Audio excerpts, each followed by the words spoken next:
Buenas noches con todos, les habla Alfredo León. Vamos a hacer unas pequeñas orientaciones y reflexiones sobre el decreto legislativo 1476 que fue emitido esta semana que estamos terminando. Vamos a hacer algunas pequeñas reflexiones y algunas soluciones y alternativas a este decreto legislativo. Primero, quería señalar y puntualizar que el tema y promoción de los colegios privados se hicieron en gobiernos anteriores, que tal vez con un carácter bastante liberal y con el afán de promocionar la empresa privada y también la educación, se promovió mucho este tema de la educación privada. Tal vez este gobierno, señalo yo, que no tiene un espíritu muy justo y legal sobre el tema, que tal vez el carácter populista ha generado que este decreto legislativo se convierta en un arma de doble filo. Y se ha convertido en un arma de doble filo porque ya hemos comentado anteriormente, solamente el gobierno tiene un carácter de supervisor y de auditor de la calidad educativa, más no de los temas que confieren a un contrato privado y que en él están implícitos los costos de los mismos, ¿no? Este gobierno, con este decreto legislativo, ha hecho una introducción hacia un tema que corresponde netamente al régimen privado y a las sociedades privadas. Y es preocupante, pero lo que no podemos hacer es generarnos solamente el cuestionamiento y la mortificación, sino que tenemos que dar contestación a este documento y esa es la razón de ser de esta reunión. Entonces, con esta pequeña introducción del antes y el después y lo que está sucediendo con este gobierno frente a este decreto legislativo, vamos a dar inicio a, a ver varios ítems y varios numerales de este decreto legislativo. Bien, este decreto legislativo establece, como decía, medidas para garantizar la transparencia, la protección del usuario y la continuidad del servicio educativo no presencial en las instituciones educativas privadas de educación básica regular. Eh, Bien, entonces vamos a dar inicio. Y lo primero que podemos decir que es cuál es la finalidad de esta ley según la perspectiva del gobierno.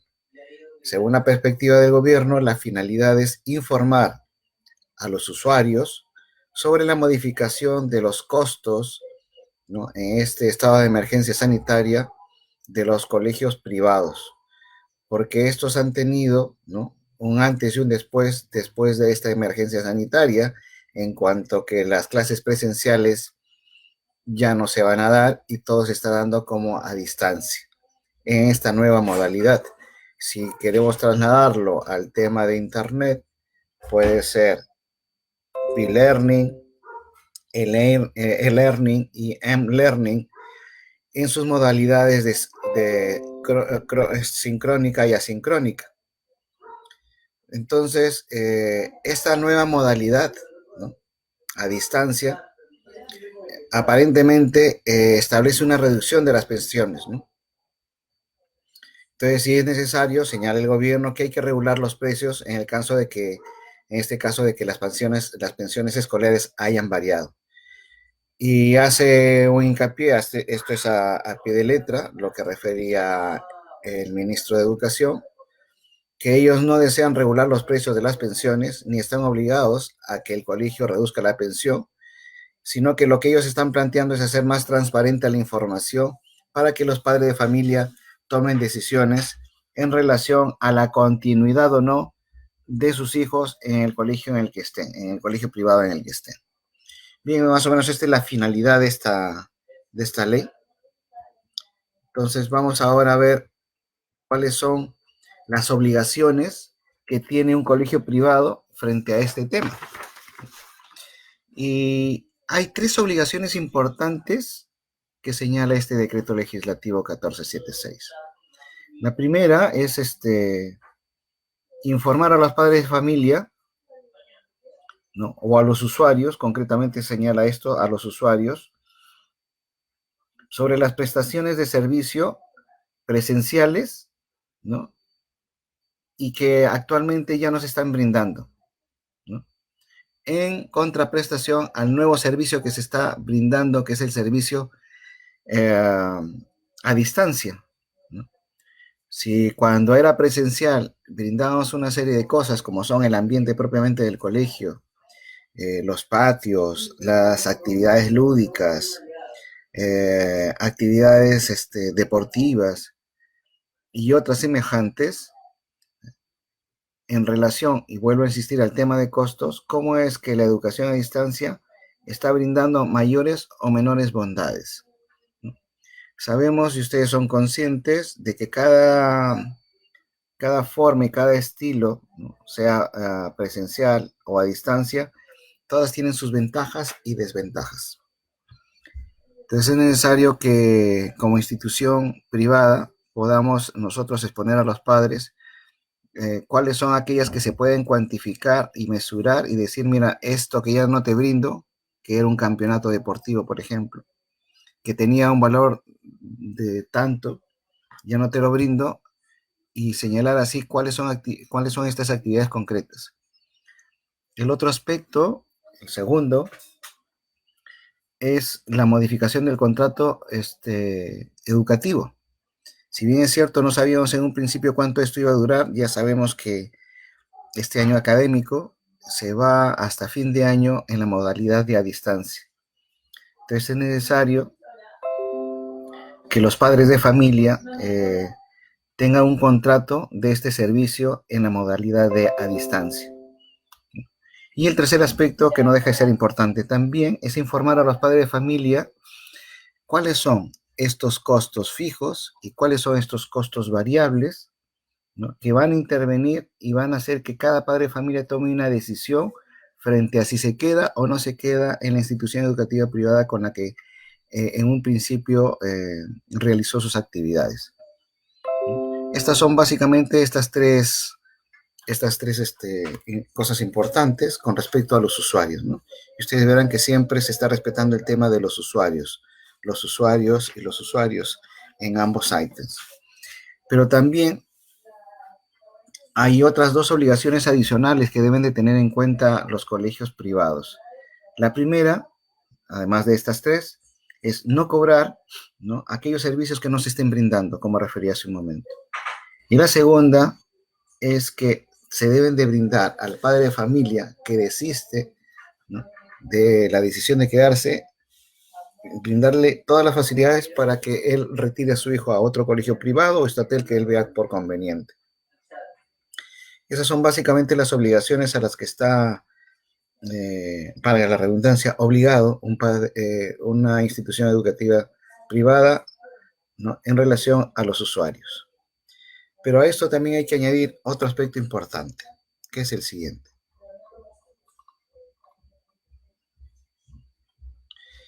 Hay unas obligaciones adicionales que debe tener en cuenta la institución educativa privada. Y estas obligaciones adicionales dice lo siguiente. Primero, señalar que no tiene un carácter imperativo ni condicionante.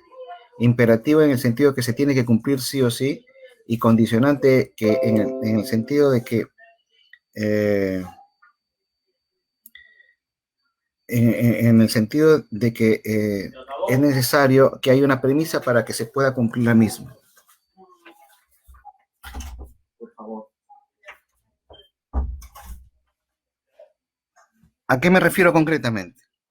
Me refiero a que en el numeral 5, concretamente el 5.2, ¿no?, señala lo siguiente, ¿no?, que hay una obligación de cumplir solamente, si es que el padre lo solicita, entregar, ¿no?, o brindar la información con respecto a los estados financieros de la institución educativa privada. Y este es uno de los aspectos que le señalaba que va en contra de las normas actuales que nosotros tenemos. Señala que se puede brindar el balance general, el estado de cambio del patrimonio neto, los estados de flujo, los estados de ganancias y pérdidas de la institución educativa, ¿no?, correspondientes al año precedente, o sea, al año 2019, ¿no? y que la misma, o sea, esta información, se la tenemos que remitir a los usuarios a través de algún canal, a través de un medio que permita ser refrendado, ¿no? O sea, los medios actuales que nos permiten este tema son los correos electrónicos, ¿no? O sea, enviar los correos y obviamente guardarlos para tenerlos como cargo, porque más adelante también nos señala la norma que el Ministerio de Educación, a través de las unidades descentralizadas, en este caso las UGELs y, e Indecopi, estarán vigilando y auditando todas estas actividades, ¿no?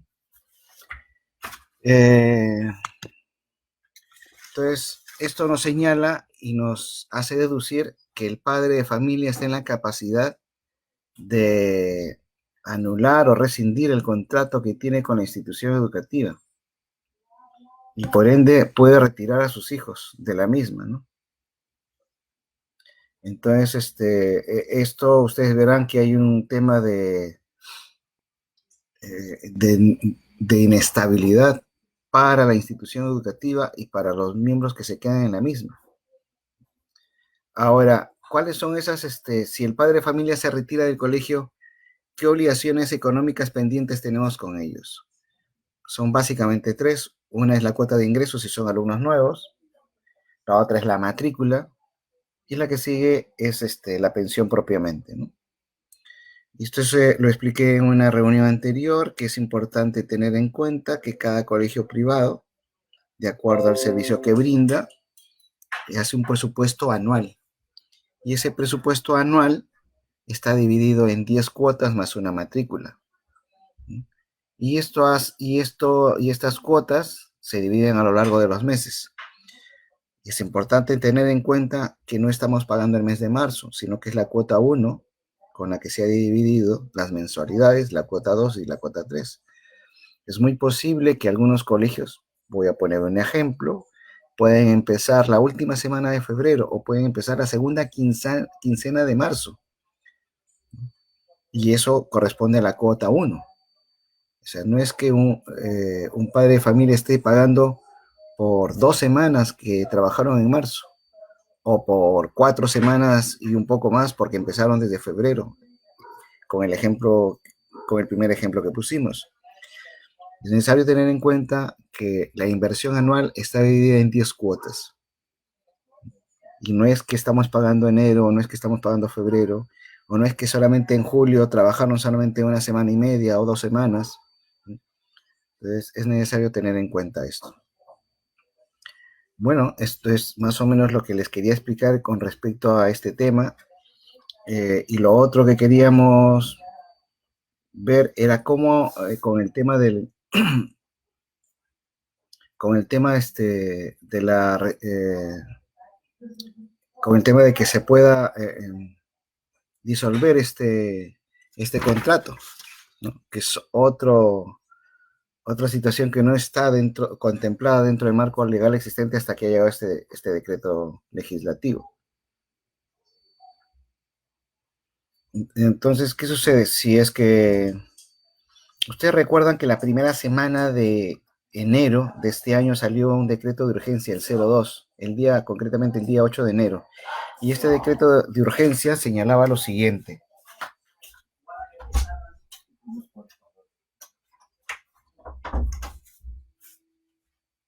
Perdón, señalaba lo siguiente, ¿no? Señalaba que había que devolver las cuotas de ingreso de manera proporcional y se daba 180 días para que se pueda tener el reglamento de dicho decreto de urgencia, el cual se cumple la primera semana de junio. Entonces todavía no tenemos nada, pero este decreto legislativo nos da ciertas indicaciones, ¿no? Primero que nada, tener en cuenta lo siguiente, que para la entrega de los mismos tenemos que tener presente cuándo fue emitido este decreto legislativo. O sea, igual que el decreto de urgencia 02. El decreto de urgencia 02, vamos a poner un ejemplo, el decreto de urgencia 02 se emitió el día 8 de enero Consecuentemente, si algún padre de familia que había entregado su cuota de ingreso antes de esa fecha, no podía hacer un reclamo del mismo porque las leyes no tienen carácter retroactivo. No tienen carácter retroactivo. Igual en este decreto legislativo. Las leyes no tienen un carácter retroactivo para casos anteriores a la emisión del presente decreto legislativo. Bueno, es más o menos esto es lo que quería exponer con respecto a este tema hasta el capítulo 5. Ahora, es necesario también tener en cuenta que cuando se vaya a retirar el alumno, se tiene que devolver esta cuota de manera proporcional, ¿no? Tanto la cuota de ingresos, si es alumno nuevo, tanto la matrícula, ¿no? O el primer mes que haya pagado de marzo. Estos tienen que ser entregados de manera proporcional, ¿no? Cuando se vaya a retirar el alumno. Y como señalaba hace un rato, es por las cuotas. Hay que tener en cuenta cuántas cuotas, ¿no? Y según eso se hace la entrega de la misma. Eh, Algunos están tomando la percepción de que se tiene que entregar a ver por cuántos días. Y la idea es no tanto por la proporción de días del mes, sino es por cuotas y por el fraccionamiento de las mismas, ¿no? Si estuvo una semana, por poner un ejemplo, eh, tendrías que fraccionarlo en relación a la cuota uno, si es que estamos hablando en marzo. Si estuvo 2 semanas, también lo tengo que fraccionar en relación a la pensión de la cuota uno.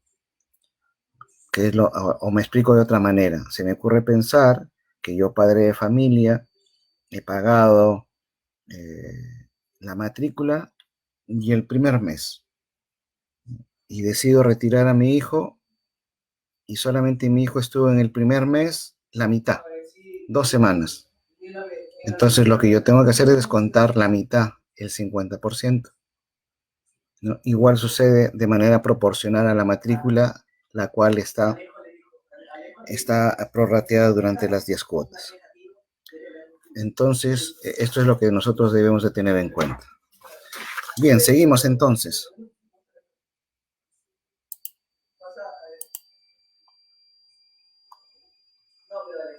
Esto ya habíamos dicho hace un rato, el usuario puede rescindir el contrato, si el padre de familia sí, está en la potestad de rescindir el contrato por los criterios de diferencia de enseñanza a distancia versus la presencial, ¿no? O por los cobros expresados por la institución educativa, ¿no? Consecuentemente, la institución educativa está obligada a devolver la suma de dinero por los conceptos no brindados y facilitar la gestión de traslado si el padre lo requiere. Esta normativa no tiene un carácter retroactivo, como señalé hace unos momentos.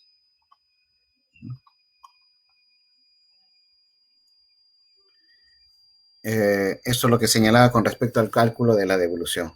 ¿Por qué concepto, no? El ítem 6.3 señala lo siguiente: la base para el cálculo de la devolución toma en cuenta, en el caso de la cuota de ingreso, el tiempo de permanencia del estudiante en la institución educativa privada, contando desde el ingreso o la primera matrícula del estudiante a la institución educativa privada, y en el caso de la pensión y la matrícula, se toma en cuenta que el servicio se haya brindado efectivamente. ¿Sí? Bien, después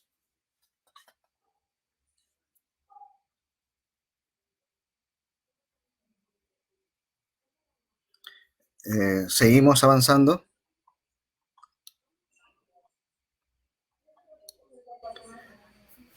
a lo que sigue. ¿Qué tenemos después?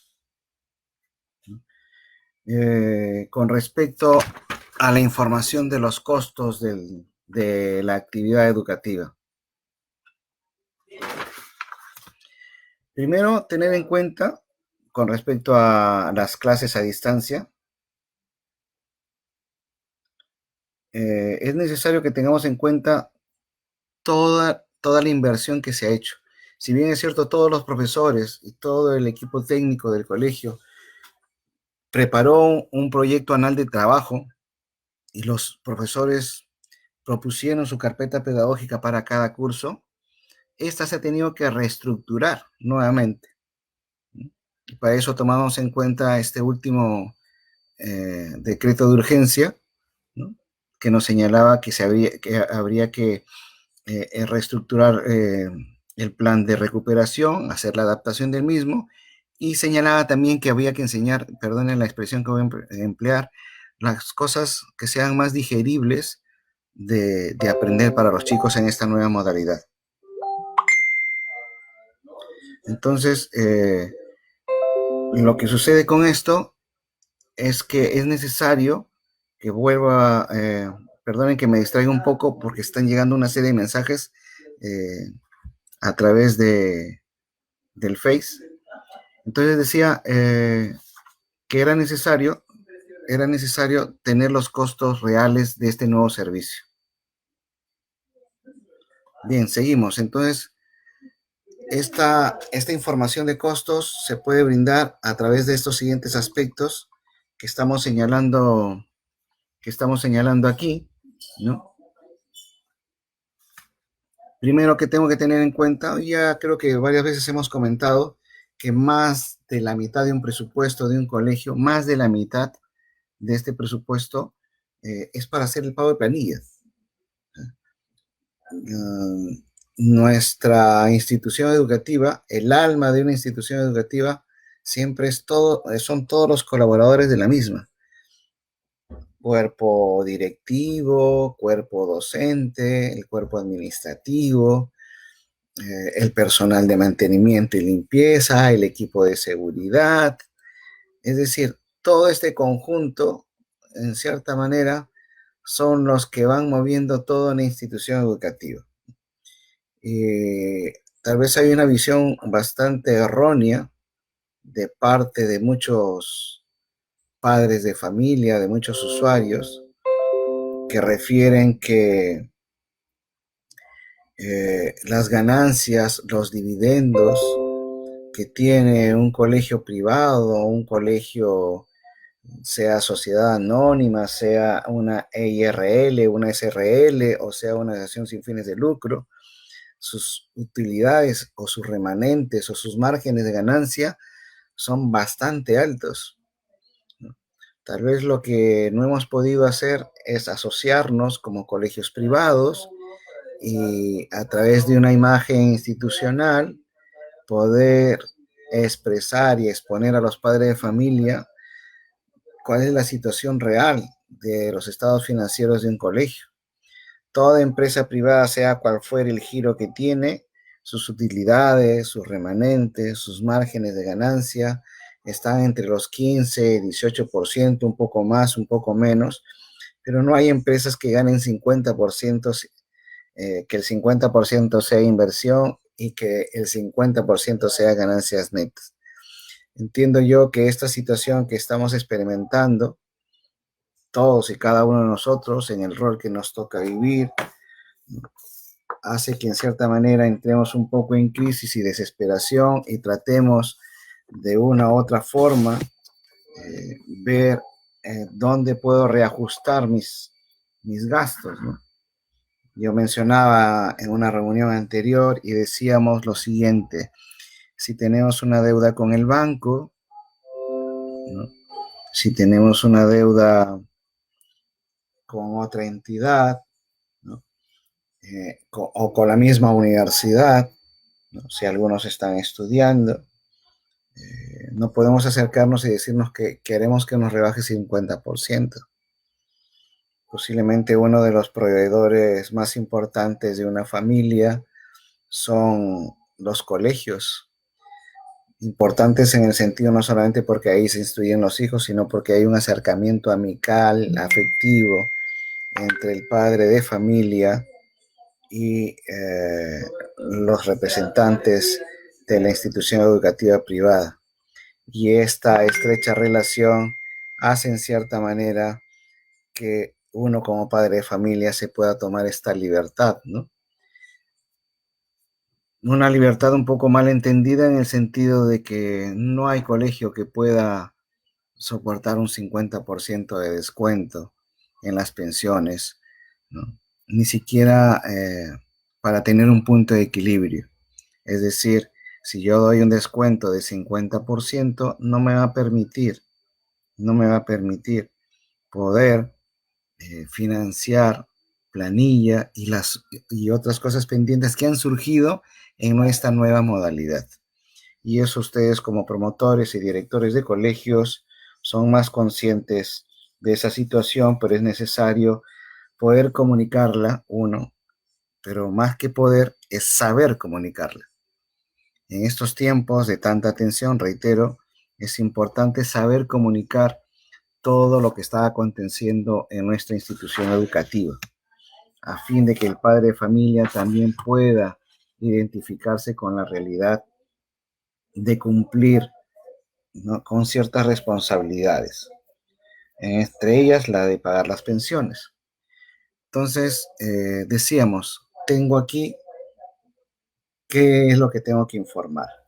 Y reitero, el 5.2 de esta norma no me señala de manera obligatoria, imperativa, que yo tenga que informar sobre los gastos de la misma. Me señala, me refiere que lo que tengo que informar es si es que los padres me lo piden. Seguramente que habrá algún padre que lo pida, sí, habrá algún padre. Y por favor, tener en cuenta y guardar esos cargos para cualquier fin que venga más adelante, ¿no? Entonces, en la planilla, como le referíamos, ese es el pago del personal que tenemos en el colegio. Y en remuneración de docentes, me imagino que habrá unos que son nombrados, otros que están por contrato determinado, otros que serán por recibo por honorarios, ¿no?, de acuerdo a la cantidad de horas que estén. También tenemos este decreto legislativo ha separado la remuneración de docentes del personal administrativo, ¿no?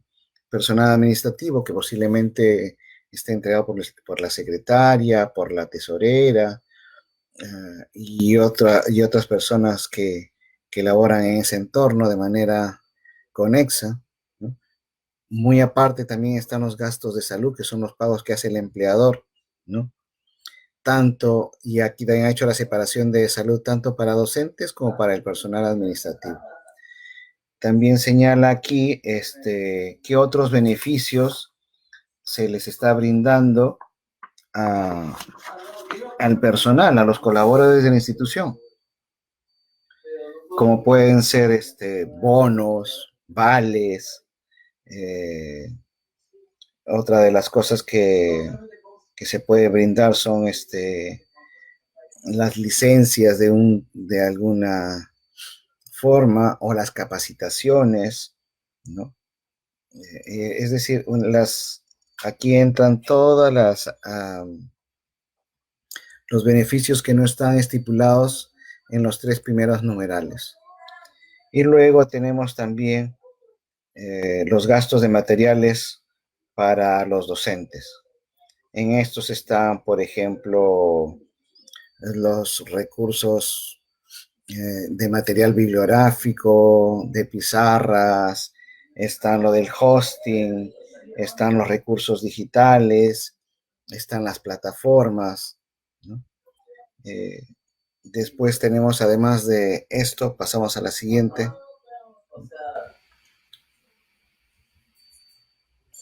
Lo que hicimos fue adaptar el video gastos en materiales para uso docentes, que ahí se referencia, los gastos en materiales para uso del personal administrativo, y aquí se entiende también los software que puedan tener cada laptop o computadora, ¿no?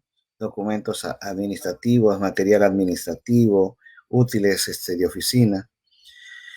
Aquí hay una cosa que he visto que han repetido mucho los padres de familia durante este tiempo. Ya no están pagando luz y agua, entonces como ya no pagan luz y agua, ahí se ahorran un montón. Es importante aclarar que este servicio, este AITE, dentro de los egresos, y ustedes lo pueden corroborar, no llega al 2% de todo el presupuesto que puede tener un colegio. El paquete más grande, y perdonen la expresión, la tenemos en planilla. El número más grande está en planilla. No está en servicios de luz, agua, teléfono, u otro ítem. Nuestro ítem fuerte representativo en un colegio son nuestros recursos, nuestros recursos, nuestros recursos humanos. Nuestra inversión no está en recursos materiales, no está en recursos técnicos, no está en otro tipo de IT. Está en los recursos, reitero, en nuestros recursos humanos. Esta es nuestra principal riqueza, esa es la razón de ser de un colegio que le da el espíritu y el alma a una institución educativa. Entonces es importante que podamos ver este tema y que podamos resaltarlo con los padres de familia. El servicio de telefonía, tengo entendido y sé, y soy consciente de que muchos colegios lo que han hecho es anular el teléfono fijo, pero lo que están utilizando más ahora ya no es el teléfono fijo, sino el teléfono móvil, que también es un gasto tanto y más que el teléfono fijo que tenía un colegio, ¿no? Porque ahora las coordinaciones que se están realizando son a través de los teléfonos y de todos los medios virtuales con los que ahora podemos contar. El servicio de Internet y otros de conectividad, eh,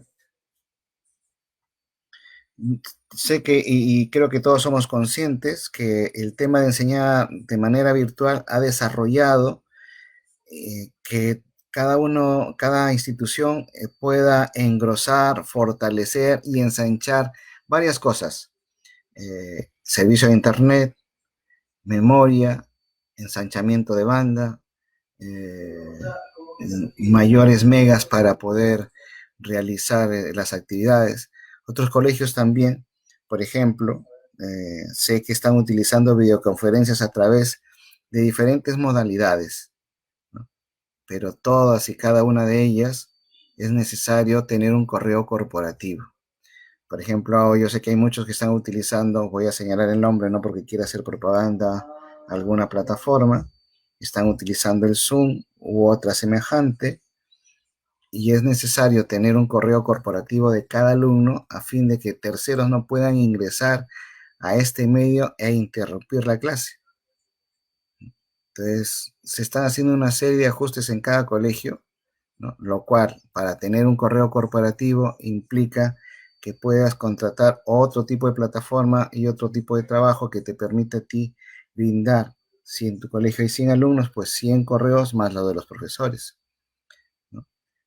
Bueno, eso por un lado. Ahora, lo que también tenemos es que se tienen que pagar derechos de licencias para uso de las plataformas virtuales. Entonces, estas versiones que tenemos de las plataformas, como señalaba hace un rato, que pueden ser el Zoom, el Cadcom, eh, en fin, hay varios, es necesario realizar un pago. El Zoom gratuito, y sigo con este ejemplo de este servicio, que puedo coger otro, que puede ser el CatCut, o puede ser el Surcartai. Entonces, hay que hacer un pago si es que no quieres que te lo corten, porque estos servicios gratuitos te brindan por 30 o 40 minutos. El que es pagado, pues te permite hacer un uso indeterminado sin el tema de que se te va a cortar a la media hora, a los 40 minutos. Y en un colegio, pues me imagino que todos hacen un esfuerzo para que las clases sean continuas y no haya estos cortes. Eso es otro, también es otro valor agregado de esta nueva modalidad. Luego de esto tenemos no sé si todos los colegios tienen sus locales alquilados. No tengo un dato estadístico sobre este tema. ¿Cuántos colegios privados son con local alquilado? Lo que sí tengo claro y es necesario que nosotros veamos es que más del 58% de colegios privados tienen menos de 300 alumnos. Más del 58% de colegios privados, sus pensiones están por debajo de 300 soles, ¿no? Y muchos de ellos están en la capital, en el cuadrado urbano de Lima. Entonces seguimos. El impuesto predial, los impuestos de arbitrios, dependiendo de la modalidad de cada colegio, de la modalidad legal, pues se tienen que pagar. Se podrá postergar el pago por unos meses, pero sí se va a tener que pagar. Es un pago impostergable, ¿no? Normalmente también suele ser el 2% aproximadamente en cada uno de ellos. Después de esto tenemos nosotros eh, los pagos que se realizan por muebles, por equipos de cómputo, por audiovisuales. Entonces señalaba y refería lo siguiente con respecto eh, el pago promedio mensual por la pérdida de la compra de este material. Muchos colegios antes de iniciar el año escolar han hecho una compra o inversión, ¿no? De equipos, sean muebles, sean libros, sean computadoras, que ahora se tienen que en cierta manera, es una inversión a la que no se le puede sacar mucho provecho, ¿no? Aquí narro una experiencia y una anécdota, ¿no? Hablaba con un profesor y me decía, eh, tengo un problema, me dice, nosotros en casa somos tres que utilizamos la computadora. Mi hija mayor que está en la universidad, mi hijo que estudia en el colegio y quien le habla. Yo tengo que editar las clases, mi hijo también tiene que escuchar sus clases y mi hija también. Pero en casa solamente tenemos una máquina, tenemos una sola computadora, ¿no? Y me decía que posiblemente a su hija le iban a prestar una laptop. Entonces, lo que estoy tratando de decir es que el colegio también se ha visto en la necesidad, en algunos casos, de prestar, alquilar, comprar laptops para los profesores, a fin de que ellos puedan realizar sus actividades. Entonces, es otro de los aspectos que debemos de tener en cuenta y que es necesario que se pueda explicitar a los usuarios, en este caso a los padres de familia. Otro de los servicios que debemos de tener en cuenta es servicios de limpieza y gastos vinculados a los mismos, ¿no? Sabrán que también igual no es representativo este tipo de inversión, ¿no? Gastos en útiles de aseo, desinfectantes, aromatizadores, en fin, todos los equipos y todo el material, papel higiénico y todo lo que se requiera para esta actividad. Igual sucede en los gastos vinculados al mantenimiento de la estructura del colegio. Muchos antes de empezar el colegio, esto sucedió en la segunda quincena de febrero, antes de eso, todos han pintado sus colegios, todos han arreglado de una u otra forma el colegio, han puesto la señalética horizontal y vertical que demanda defensa civil, o sea, se ha hecho una inversión. El que no haya clases y presencia de los alumnos y del personal no desdice ni debita esta inversión hecha, ya está hecha. Eh, Vuelvo a insistir, es necesario que se pueda explicitar esto. Después tenemos todo lo que son equipos vinculados al mantenimiento, igual, ¿no? Es el mismo tema. También hay, que aquí no está el tema de publicidad, ¿no? Está el tema de admisión, está el tema de marketing, ¿no? El tema de convenios que posiblemente se tenga con otras instituciones, otros colegios, no sé, si ha pagado algún tipo de seguro también. Entonces, ya los seguros están contratados. En algunos casos, sé que algunas compañías de seguros han sido permisibles en este sentido, otras no. Eh, Después tenemos gastos como el impuesto a la renta. También tenemos otros gastos que están referidos propiamente a la prestación del servicio, ¿no? O sea, hay una serie de cosas y algunos colegios tenían otro tipo de ingresos, como por ejemplo alquilar aulas o brindar otro tipo de capacitación. La misma no se puede realizar tampoco. Eran ingresos anexos, que no es la principal actividad, pero que generan algún tipo de ingresos también, ¿no? Y bueno, son todas estas cosas que en cierta manera han generado una serie de problemas, ¿no? Hay otros costos que son los costos variables, que es importante que los podamos referir. ¿A qué nos referimos nosotros con los costos variables? Los costos variables, por ejemplo, tenemos los derechos de licencia de software, los derechos de los antivirus, eh, tenemos también material bibliográfico o material virtual que se compra, los uniformes del personal, ¿no? La alimentación, ¿no? Alimentación de estudiantes, la movilidad y otros gastos que se pueden ir vinculando a esta actividad, ¿no? Que en algunos casos se da y en otros no. Por ejemplo, si va a dar una excursión, un trabajo de estudio, ya no va a ser posible, ¿no? Eh, entonces es un poco más o menos explicar de qué trata esto, pero es importante lo siguiente también.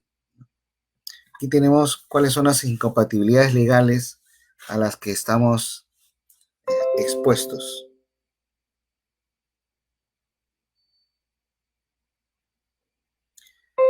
Eh,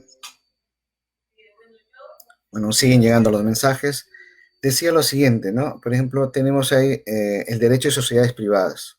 Se está invadiendo este derecho y nos están exigiendo exponer nuestros estados financieros, cosa que ninguna empresa privada de ninguna naturaleza ni de ningún rubro lo hace. Otro aspecto es el derecho a la libertad de contratar, ¿no? Y eso está en la Constitución política. El otro es el derecho de la reserva tributaria, ¿no? Y bueno, tenemos una serie de cosas de las... Eh, alguien me señala, el señor Héctor, a través de internet, que no entiende esta parte, ¿no? ¿De qué se trata?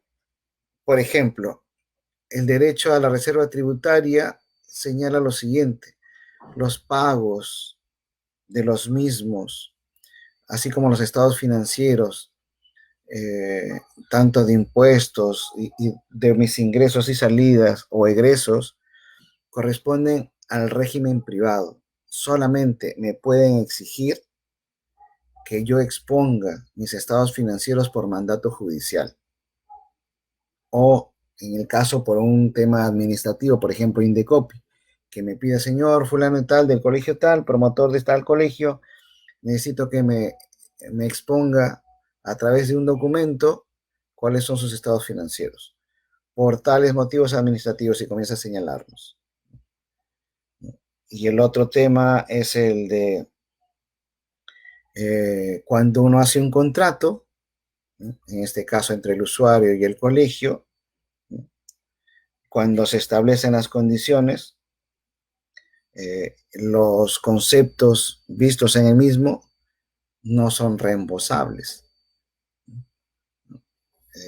En estos casos, como en los que están sucediendo en cualquier contrato privado, se están respetando ciertas situaciones y se está dando ciertas ventajas legales, pero lo que se está haciendo con los colegios privados es una cosa muy atípica. Y lo que decía con el derecho de las sociedades privadas, igual sucede, ¿no? Igual sucede con los colegios en las sociedades privadas. O sea cual sea el giro de una empresa, educación, industria, servicios, o sea, estos tienen que ser respetados y los estados financieros de los mismos también. Y con respecto al otro tema, eh, es necesario que nosotros tengamos en cuenta que hay artículos constitucionales que respeta que las leyes no son retroactivas, ¿no? Esto es un poco para explicar el tema legal. Ahora yo quisiera pasar, por favor, si pueden ahí ustedes ver, al tema de números, ¿no?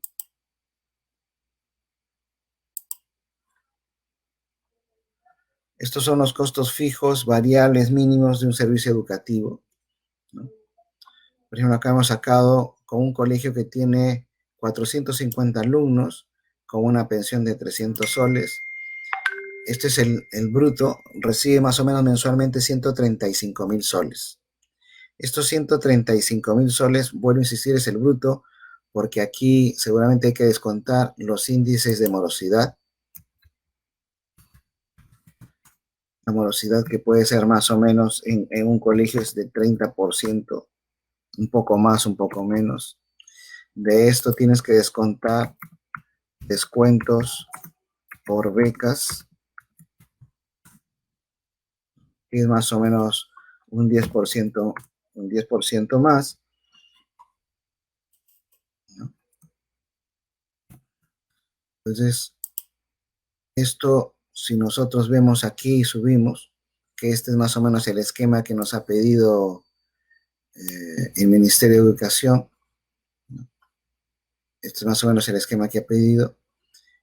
Podemos ver, por ejemplo, ¿no? Este colegio tiene 450 alumnos y estamos poniendo 15 profesores, que no es una realidad. En un colegio de 450 alumnos, más o menos estamos con 20 profesores, un poco más, un poco menos. Entonces la planilla más o menos va por 40.000 soles, ¿no? Y la remuneración o contraprestación de cualquier naturaleza a los docentes más o menos va por 7.000 soles. La remuneración o contraprestación de cualquier naturaleza al personal administrativo, que son más o menos 3 personas, son 3.000 soles. Es salud, ¿no? Para el personal docente, 5.500. Ahí también hay otras vacaciones y otras semejantes. Están acá los beneficios que reciben los trabajadores administrativos. Gastos en materiales, 860. Tengo acá gastos en materiales para uso del personal administrativo, 140. Servicios de agua, luz, 2.500, ¿no? Aquí podemos refrendar lo que estábamos diciendo hace un rato. Si ustedes quieren sacarlo por porcentaje, podemos agarrar, ¿no? Y dividir así, de aquí, entre el total recibido. Y esto que está acá, lo que puedo hacer es agarrar, ¿no? Esto es más o menos, ¿no? ¿Cuánto se está pagando más o menos en un colegio? ¿Cuánto se está pagando en un colegio por luz, agua? Es el 2%, eso es más o menos lo que se está pagando. Entonces, con esto nosotros podemos ver cuáles son los gastos que hay en un colegio, ¿no? Estamos señalando, vamos a poner acá para que ustedes puedan ver y visualizar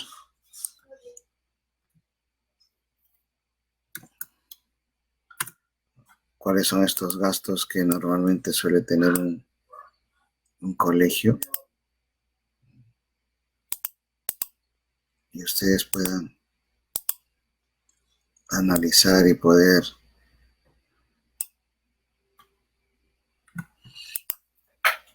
si desean, podemos sumar estos porcentajes que hemos puesto en amarillo, todo lo que es planilla y remuneración.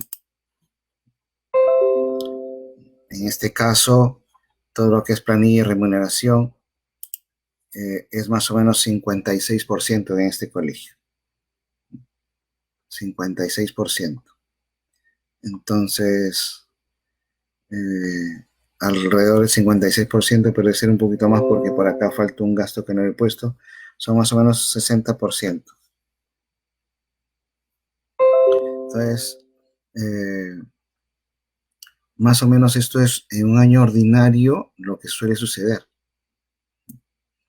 Entonces, seguimos aquí en los gastos.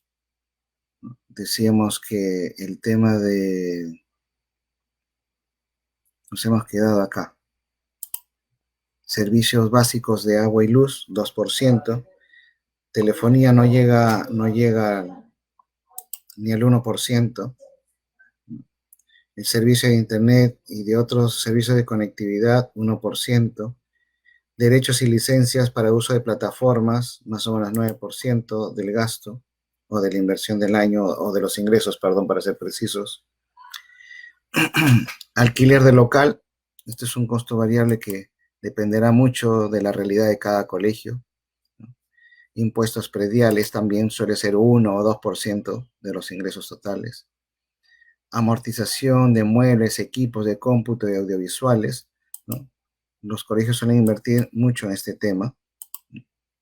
Seguros de bienes inmuebles, muebles e inmuebles, servicio de limpieza, ¿no? Servicio de seguridad y vigilancia, servicio de mantenimiento de infraestructura, servicio de mantenimiento de equipamiento, gastos vinculados al mantenimiento de infraestructura. Entonces, todo eso nos da esta inversión que señalamos acá, y paralela a esta hemos puesto la otra. Composición del promedio mensual de emergencia sanitaria.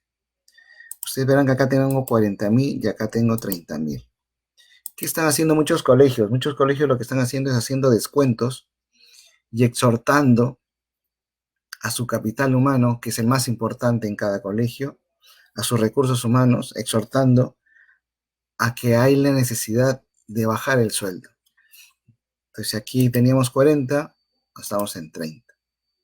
Y estos 30, lo que está sucediendo es que no, los docentes siguen siendo los mismos, pero lo que se está reduciendo son los sueldos, ¿no? Se están reduciendo los sueldos, algunos están entrando a la suspensión temporal perfecta y otros están entrando al tema de Reactiva Perú. Aquí hago un paréntesis un poquito para hablar sobre ello, ¿no? El Banco Central de Reserva lo que ha hecho es inyectar 30.000 millones de soles en los diversos bancos, ¿no? Ha habido una competencia al martillo, ¿no? Una subasta. Aquel banco que cobre menor interés, a ese banco se le brindaba el capital por partes, por remesas, para hacer un préstamo, ¿no? Que se pueda pagar en 3 años. El primer año es un año en que no se paga, es decir, si sacamos el préstamo ahora en mayo, recién comenzamos a pagar en mayo del próximo año durante 2 años. Y la cantidad se ve por dos ítems importantes, que uno es el volumen de ventas del año precedente o por los pagos de salud multiplicados por 3. La mayor cantidad en cualquiera de estos dos aspectos es el importe al que nosotros podemos ser candidatos para un préstamo. Entonces, muchos colegios se están viendo en esta necesidad debido a que no se cuenta con la liquidez necesaria. Ahora, lo que va a suceder es que estos gastos también hay que ponerlos versus si en un año normal y ordinario yo tenía un índice de morosidad de 20% o 30%, en esta oportunidad es posible que los índices de morosidad estén más o menos así, al 50%. Y los descuentos por becas ya se tienen y esa palabra se mantiene. Lamentablemente es así. Y siguen siendo más o menos 10% en cada colegio. Entonces, como verán, ustedes podrán analizar y es importante que se los puedan exponer a sus usuarios o padres de familia, ¿no? Sin necesidad de que haya todo este marco legal, que ellos puedan tener en cuenta qué es lo que va sucediendo con nuestras instituciones educativas. Es necesario exponer esto, ¿no? Tomando en cuenta, si bien es cierto aquí, ustedes verán que los egresos, los gastos son menores. Antes yo tenía acá 109, acá tengo 74.000, pero estos 74.000 es porque se han bajado los sueldos, se han bajado ciertos costos, sí, pero otros han subido. Todo lo que tenga que ver con Internet han subido, ¿no? Todo lo que tenga que ver con Internet, pero lo que se ha bajado es lo siguiente. Lo que ha bajado son los ingresos. ¿Por qué? Porque mis índices de morosidad son bastante altos, bastante altos. En un colegio la única forma de poder sobrevivir son con dos aspectos. O subimos las pensiones o subimos la cantidad de alumnos. Aquí en este caso lo que nosotros estamos viendo es que no estamos subiendo las pensiones, sino que la gente está dejando de pagarnos. Y al dejarnos de pagarnos, no tenemos la liquidez necesaria para poder afrontar el mes a mes. Y esto, vuelvo a insistir, es importante que se vaya conversando con cada padre de familia, que ellos puedan entender posiblemente ahora que se puedan enseñar de una manera global y general, con números gruesos, no al detalle, es mi consejo. A los padres de familia cómo van los gastos, es importante que ellos puedan valorar el trabajo de cada profesor, de cada miembro de una institución educativa. Miren, más o menos esto es lo que he querido explicarles. No olviden que tenemos plazo hasta el día martes 12 para comunicar este tema, tanto a padre de familia como a la UGEL. Vuelvo a insistir, cuando termine todo este tema de la educación a distancia, cuando termine todo el tema de esta pandemia, que esperamos Dios mediante sea lo más pronto, hay dos instituciones que van a actuar, una a nivel administrativo y la otra a nivel no solamente administrativo, que es el caso de Indecopi. Entrará y solicitará, por favor, necesito, señor director o señor promotor, los documentos de cargo que usted dejó en UGEL, producto de la 079, de la 092 y del decreto legislativo 1476. Es importante que tengamos los cargos de estas tres normas que han ido publicándose en el transcurso de este tiempo a fin de que no puedan tener problemas, sobre todo pecuniarios, ¿no? Las multas están más o menos entre 4 a 10 UITs. Cada UIT es más de 4.000 soles. Entonces, por favor, es importante que tengan la documentación necesaria para que ustedes no puedan tener ningún tipo de problema. Y bueno, es más o menos lo que les quería compartir con ustedes. Muchas gracias por la atención prestada a todos y a cada uno. Esperemos poder conversar en otra oportunidad.